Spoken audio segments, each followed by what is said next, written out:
va reparler de Noël parce que, évidemment, c'est un rendez-vous incontournable. Vous savez que pour 9 Français sur 10, quelles que soient les religions, eh ben, c'est vraiment une date qui est symbolique et importante. On va voir comment se déroulent les marchés de Noël et on va recevoir Michel-Édouard Leclerc. Il sera là dans un instant avec nous. On va évidemment parler avec lui de pouvoir d'achat des Français. D'abord, le sujet de Viviane Hervier. Créé en 1570, le marché de Noël de Strasbourg est le plus ancien en France et celui qui attire le plus de monde avec plus de 3 millions de visiteurs. Un succès populaire et commercial qui a fait des émules. Depuis les années 90, le concept s'est répandu un peu partout dans l'Hexagone.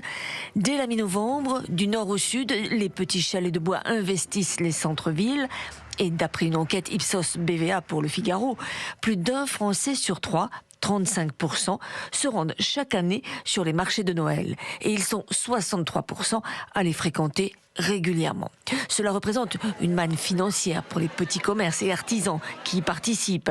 Si pour un tiers des visiteurs, les dépenses n'excèdent pas 20 €, pour près de la moitié, 45%, ces dépenses s'élèvent entre 20 et 50 €, 19% déboursent entre 50 et 100 €, tandis que 5% reconnaissent acheter pour 100 € ou plus d'objets et nourritures diverses en rapport avec Noël.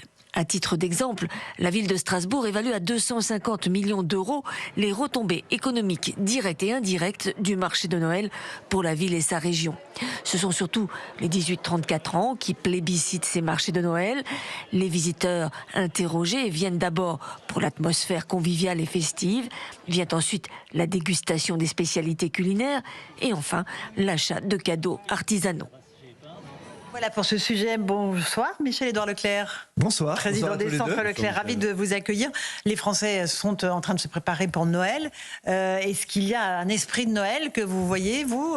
Est-ce que ça bouge au niveau de la consommation? Est-ce qu'ils se font plaisir ou pas, les Français, ou est-ce qu'ils se serrent la ceinture? Je pense que c'est un plaisir exutoire, exutoire de tension, d'incertitude. Oui, mais Noël se présente bien. Alors c'est le point de vue d'un commerçant, d'un distributeur, mais même remontant le point de vue des clients, des salariés, je pense que Noël 2025 est une fête. Et il y a des produits phares cette année. Qu'est-ce que choisissent les Français quand ils sont dans les rayons? C'est surtout un moment de vie collective refondée, toutes les querelles politiques, la géopolitique ramenée en France contribue, comme dit un sociologue, à créer des archipels qui ne créent pas effectivement une collectivité de projets nationaux. On ne discute plus à l'Assemblée nationale de projets collectifs, de projets... Et donc là, la vie sociale se réorganise autour d'un repas, autour d'une grande bringue, d'une grande fête. J'imagine Eric va chanter, monter sur les tables et tout ça. Oui, au moins. Eric Revel est là. Chanter, oui. Hein? Ouais, non, ça se présente plutôt bien. Alors, il y a des bémols, parce qu'il y a eu quand même, depuis 2020, 1 million de Français qui ont des revenus, qui ont rajouté aux 9 millions existants, ils ont des revenus pas assez décents, pas assez, qui sont trop modestes. Mais bon... il y a aujourd'hui des produits sur le marché, il n'y a plus cette hyperinflation, il n'y a plus cette ponction sur le budget des ménages. Il y en a dans les dépenses contraintes, mais dans les magasins, beaucoup d'efforts. Allez, on va écouter quelques Français qui disent qu'ils comptent faire pour les fêtes de fin d'année, de Noël. Et je vous passe la parole, Michel-Édouard Leclerc. Noël, je regarde plus du tout le budget. Là, ce mois-ci, j'ai pas du tout regardé le budget. J'ai pris sur mon compte livret A. J'ai vraiment pas fait attention. Là, Noël, c'est le seul mois où je regarde pas les dépenses, quoi. Cette année, moins que les autres années. Parce que le coût de la vie a considérablement augmenté. Et que donc, on peut pas faire ce qu'on faisait les années précédentes. Plus cette année parce que c'est plus dans l'air du temps, excusez-moi. Les gens s'attendent à avoir quelque chose sous le sapin, donc du coup, il faut en mettre. Allez, mon père, une centaine d'euros, par exemple. Mes neveux, une cinquantaine chacun. Ma maman, une centaine. Ça dépend. Ça dépend du coup de cœur aussi. S'il y a quelque chose que je suis sûre qui va leur plaire, je peux dépasser le budget. Voilà pour ces réactions de Français recueillies par Prière, François Altermat et Olivier Gangloff. On sent que les Français, c'est vrai que la situation est très pesante, ils ont envie de se faire plaisir, Michel-Édouard Leclerc. Oui. Alors, d'abord, les industriels, les fournisseurs, les marques ont quand même fait des efforts après quand même 3 années d'inflation sur l'alimentaire notamment, qui était très spéculative, qui ont pompé le budget des ménages. Donc là, aujourd'hui, il y a une offre qui n'est pas trop en inflation, il y a même des baisses de prix. Le Black Friday, dont moi j'étais pas un grand partisan, je croyais que la loi Ponce fonctionnait toujours et qu'on devait parler français, mais ça marche le Black Friday. Ça marche bien. C'était plus réservé aux produits techniques avant, aux produits, aux écrans et tout ça, mais tout le monde est un peu équipé aujourd'hui, hein, après les Jeux Olympiques, après. Et là, le Black Friday a fait que les gens ont réparti leurs achats de cadeaux déjà à partir du Black Friday et viennent compléter, y compris avec de l'alimentation, ces derniers jours. Alors c'est le plein hein, dans les magasins, quelles que soient les enseignes qui proposent bien. Les industriels ont fait des efforts, les distributeurs se concurrencent beaucoup. Il y a un jeu de concentration et de réallocation des enseignes dans la distribution qui fait que c'est très dynamique. Oui, vos concurrents sont très agiles, évidemment. Oui. Et puis vous savez, avec la disparition d'une partie de Casino, le rachat ou la vente des magasins Colruyt dans l'est de la France, la reprise des magasins Cora, donc forcément celui qui reprend, il est forcément moins cher, plus beau et il essaye de faire monter son chiffre d'affaires. Et cette concurrence est bénéfique aux consommateurs aujourd'hui. Tant mieux. Écoutez, une question d'Éric Revel à Michel Edouard Leclerc. Alors, Noël a été marqué cette année, Michel Edouard Leclerc. Vous l'avez même commenté, vous avez salué la performance par un petit film avec un loup végétarien, avec un clip très bien fait par une société de Montpellier. C'est ça aussi l'esprit de Noël. Les mousquetaires. Oui, d'Intermarché. Intermarché. Oui, ils se citent, ils n'ont pas de problème. Mais vous avez salué la performance de ce petit film. Oui, et puis moi j'aime... Vu 1 milliard de fois, hein. Contrairement à dans vos métiers où vous tapez plus que dans les... Nous, on aime tout le monde, vous savez. Ouais, c'est ça. Et vous avez l'amour vache quelquefois. Et depuis le Covid, dans la distribution, on a serré les rangs. Et autant on est très concurrent, il n'y aura jamais d'entente entre un Leclerc, un Intermarché, un Carrefour. Autant les hommes se respectent. Et puis les distributeurs, pendant longtemps, étaient un peu les sous-produits de la société industrielle. Le secteur des services n'était jamais très... Vous vous rappelez, il y avait les essentiels et les non-essentiels. Je me souviens. Ouais, ça nous a motivés. Et donc, oui, j'ai salué la publicité d'Intermarché. Et je trouve que c'était génial. C'était dans l'air du temps, mais il fallait le faire. Et voilà, Thierry Cotillard, le patron d'Intermarché. Ouais. Exactement, qui était notre invité la semaine dernière. Vous deviez vous voir d'ailleurs, vous vous êtes vus ? Oui, et on n'a pas mangé de viande, on a mangé du poisson. C'est bien. Et d'ailleurs, c'est drôle, c'est une enseigne de fast-food qui a détourné très très vite l'histoire du loup en disant que c'est bien aussi qu'un burger. Oui, alors il y a une mauvaise nouvelle quand même qui va vous intéresser si vous ne l'avez pas vue. Vous savez que le président de la République a été en Chine. Il est revenu en disant qu'il faudrait des transferts de technologie. Vous vous rendez compte, on en est rendu. Et il a menacé même la Chine de droits de taxes supplémentaires sur les produits chinois qu'on importe. Et là, on apprend que toute la filière du lait en Europe va avoir des taxes suivant les produits qui vont aller de 22 à 43% de taxes supplémentaires. Ça concerne la crème, le lait en poudre, le lait. Et là, on a des industriels français, parlons d'eux, qui sont très inquiets. Michel Edouard Leclerc. Et c'est là où la question qu'il faut se poser... moi, je ne sais pas comment sont négociés les droits de douane. Je ne sais pas si les industriels ont directement accès à ceux qui, au niveau européen, négocient les droits de douane, ou même nos représentants français. Moi, on ne m'a jamais demandé mon avis. Je pense que ce serait... C'est un coup dur, c'est un coup dur. Ouais, mais une négo, c'est partout. Dans la vie, il y a des négos. Et donc, moi, je proposerais volontiers que des gens du terrain participent à ces négociations commerciales. Parce qu'un entrepreneur chinois, ou ce qu'on dit un chinois, c'est des entrepreneurs chinois, ils ont des lobbies, même à l'intérieur de la Chine, ils ne pensent pas pareil au sud et au nord. Hein. Quand on dit l'Europe, on n'est pas pareil tous. Là. Et donc, je pense que... avoir des hommes de terrain, des femmes de terrain pour négocier l'intérêt de notre économie, ça aiderait beaucoup dans la compréhension des grandes négociations internationales. Je ne sais pas comment c'est fait. Je vous lance ça comme ça. J'ai jamais été associé. Nous ne sommes que le premier distributeur français. Nous n'avons jamais été associés à ce type de négociation. Mais je pense qu'il n'y a pas de négociation. Là, ça nous tombe sur le coin du nez et il va falloir s'adapter. Mais alors, ce serait applicable en février et l'Union européenne, peut-on faire confiance à la Commission européenne, dit on va essayer de négocier. Est-ce que vous dites ? Toi, au lieu de dire est-ce qu'on peut faire confiance, il faudrait faire de l'entrisme. Pratiquons le trotskisme à usage capitaliste. Introduisons-nous dans les commissions et regardons si ça nous défend. C'est le sujet du Mercosur, c'est le sujet des importations de l'Indo-Pacifique via le web commerce. Moi, je trouve qu'il faut redevenir conquérant. Il ne faut pas avoir peur de négocier. Là, on est derrière. Je dis souvent qu'il y a un philosophe et un historien qui nous ont plantés dans notre philosophie, qui fait qu'on est derrière notre ligne Maginot. C'est un historien, un philosophe que j'adore. Il s'appelle Uderzo et Goscinny.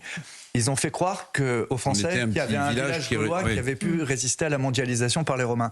En fait, dans la réalité, il faut nous aussi qu'on se projette comme les Chinois, comme les Argentins, comme les Américains, comme les Canadiens qui nous ont piqué le marché du naval en Australie et en Nouvelle-Zélande, comme les Anglais. Il faut qu'on redevienne conquérants. Hein, donc on peut encore négocier sur ces taxes chinoises sur les produits laitiers. Alors justement, dans l'esprit d'un entrepreneur chinois, la négociation n'est pas une opprobre. Enfin, ça fait partie des règles du jeu. C'est nous qui regardez le discours public à l'égard des distributeurs, de leur centrale d'achat. Il est toujours négatif.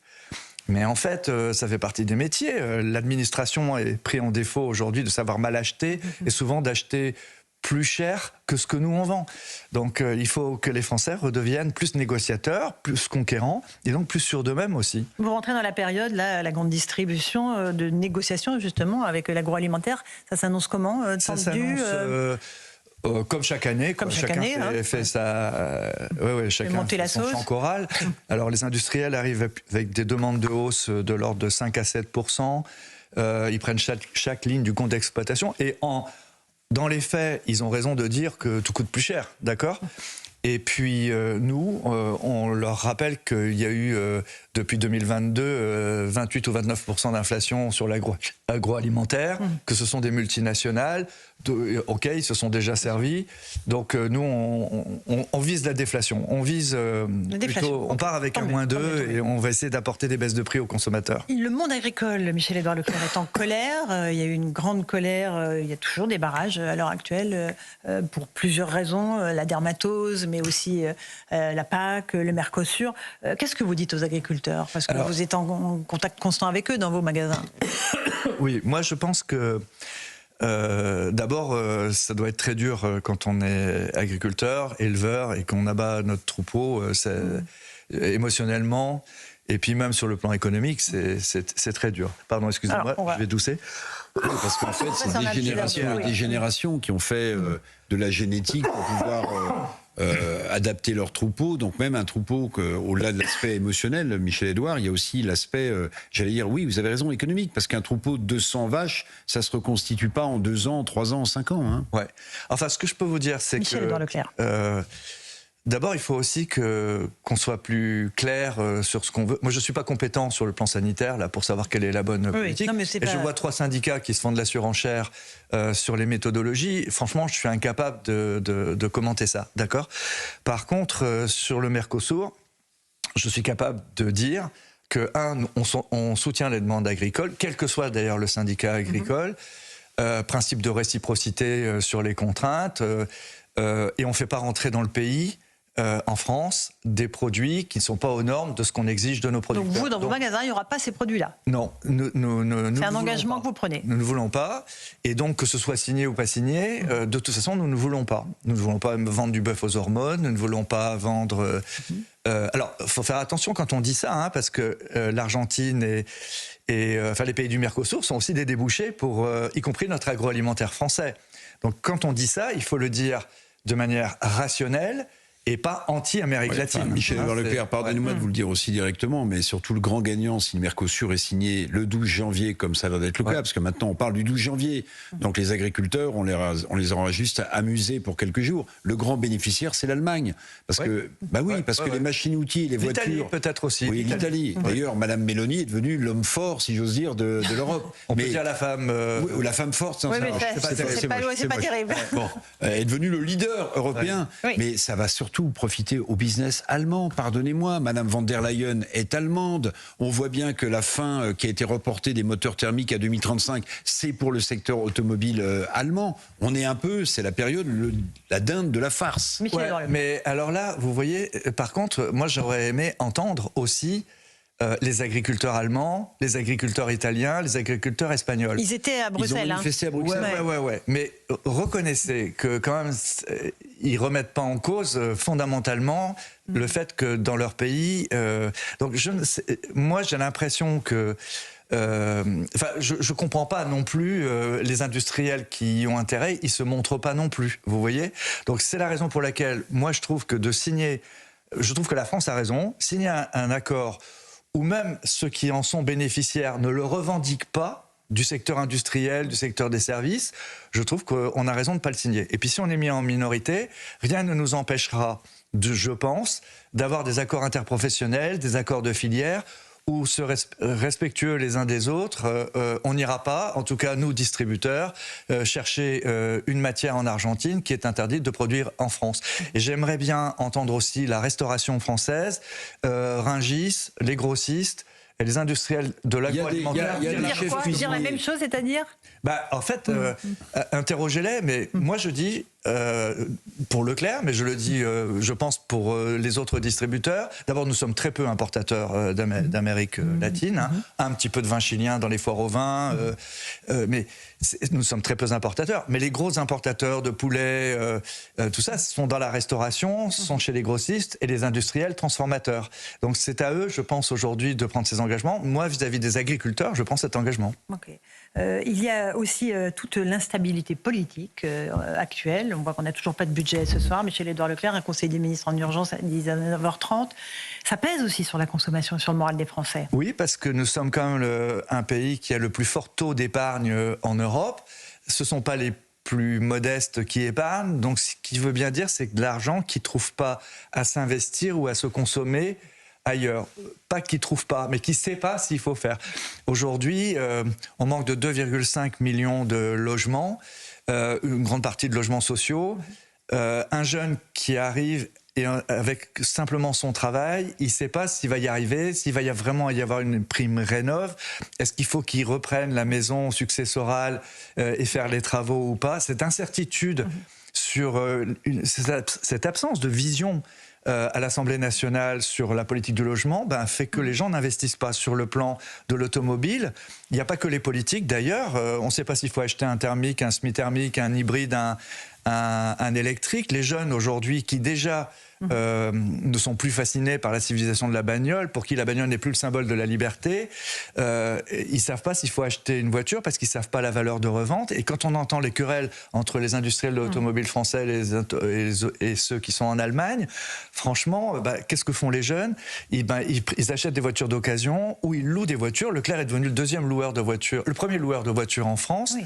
Et c'est parce que les jeunes, du coup, ne mettent pas d'argent dans une voiture. Donc vous voyez, cette incertitude, je donne des cas très concrets, logement et voiture, montre que c'est pas les taux d'intérêt qui font que les gens épargnent aujourd'hui. C'est justement, ils pourraient investir dans le logement, ils pourraient investir dans l'automobile ou ailleurs. Et mais ça, vous voyez, moi je milite pour une politique de croissance. Il est temps qu'à l'Assemblée nationale, je dirais presque transcourant, on revienne sur un projet collectif. Compromis ou pas, mais d'ailleurs, si je vous pose la question, quel est le plan français dans ces matières-là, je suis même pas sûr que vous sachiez me nommer le ministre du plan. Oui, on ne sait même pas si... Le haut commissaire au plan. Vas-y. Bah si, Clément Beaune. Ah, c'est bien. Oui. Bravo Éric Revel. Vous pouvez revenir à la caisse des passes. Et là, vous nous parlez de militer pour la croissance, c'est un programme. C'est le dernier mot, là. Est-ce que vous êtes candidat, Michel-Édouard Leclerc? C'est un programme. Oui, je suis candidat à rien, je suis un homme d'action. Je suis avec des hommes et des femmes d'action. Et de toute façon, on va faire... Alors, je ne dis pas que je plaide pour une politique à la belge où il n'y a plus de gouvernement, etc. Non, c'est simplement que de toute façon, aujourd'hui, en tant qu'entrepreneur, on ne va pas revenir en arrière. Et donc, oui, nous allons vers la décarbonation, la consommation d'énergie alternative, la production d'énergie sur nos parkings. Et on n'écoute plus trop le débat parlementaire, on y va. Parce que de toute façon, c'est très simple. Vos banquiers, vos assureurs, dans 3 ans, 4 ans, 5 ans, ne donneront pas cher de votre bien si vous ne les avez pas mis en conformité avec les nouveaux standards. Donc même d'un point de vue capitalistique, entrepreneurial, nous, on ne part pas en arrière comme aux États-Unis. Vous avez raison. On va de l'avant et tant mieux pour notre la génération de nos enfants. Merci Michel Edouard Leclerc. Merci. Joyeux Noël à vous. Vous aussi, hein, vous allez évidemment. faire la fête, là Non, c'est dans 2 jours, mais évidemment, en famille, évidemment.